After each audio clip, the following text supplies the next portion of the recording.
ৰাজ্য চৰকাৰৰ কৰ্মচাৰীসকলৰ বাবে জনাব বিচাৰিছোঁ পুনৰ এটা গুৰুত্বপূৰ্ণ খবৰ। অসমত শীঘ্ৰে অষ্টম দৰমহা আয়োগ গঠনৰ বাবে দাবী উত্থাপন কৰিছে। সদৌ অসম কৰ্মচাৰী পৰিষদৰ ফালৰ পৰা এইবাৰ কেইবাটাও ডাঙৰ ঘোষণা কৰা হৈছে। সবিশেষ আপোনালোকক জনাব বিচাৰিছোঁ, ভিডিঅ'টো প্ৰথমৰ পৰা শেষলৈকে চাই থাকিব।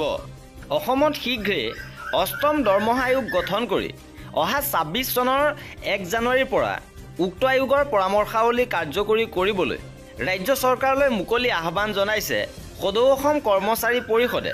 শেহতীয়াভাৱে টিহুত সদৌ অসম কৰ্মচাৰী পৰিষদৰ সম্পাদক প্ৰধান পংকজ বৰ্মনে এই আহ্বান জনায়।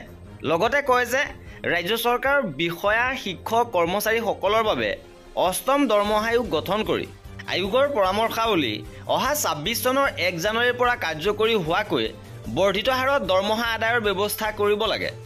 টিহুত থকা টিহু বজালী জলসিঞ্চন সংমণ্ডল কাৰ্যালয় প্ৰাংগণত টিহু আঞ্চলিক কৰ্মচাৰী পৰিষদৰ নতুন কাৰ্যনিৰ্বাহক সমিতিৰ শপত গ্ৰহণ অনুষ্ঠানত অংশগ্ৰহণ কৰি সম্পাদক প্ৰধান বৰ্মনে নতুন কৰ্মচাৰীসকলৰ বাবে চৰকাৰে প্ৰৱৰ্তন কৰা নতুন পেঞ্চন আঁচনি চমুকৈ NPS ব্যৱস্থা সুৰক্ষিত নহয় বুলি মন্তব্য কৰি লগতে NPS ব্যৱস্থা বাতিল কৰি পুৰণি পেঞ্চন ব্যৱস্থা পুনৰ প্ৰৱৰ্তন কৰিবলৈ OPS পুনৰ প্ৰৱৰ্তন কৰিবলৈ দাবী জনায়।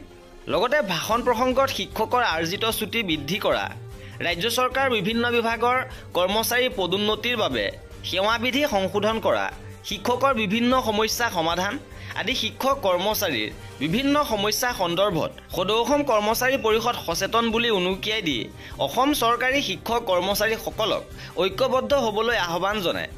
ইপিনে কৰ্মচাৰী পৰিষদৰ সম্পাদক প্ৰধান পংকজ বৰ্মনে যোৱা ১১ জানুৱাৰীত মুখ্যমন্ত্ৰী ডক্টৰ হিমন্ত বিশ্ব শৰ্মাৰ সৈতে সদৌ অসম কৰ্মচাৰী পৰিষদৰ হোৱা আলোচনাৰ বিভিন্ন দিশ দাঙি ধৰি কয় যে উক্ত বৈঠকত মুখ্যমন্ত্ৰীগৰাকীয়ে কৰ্মচাৰী সমাজৰ বিভিন্ন সমস্যা সমাধানৰ বাবে ইতিবাচক সঁহাৰি দিয়া বুলি প্ৰকাশ কৰে।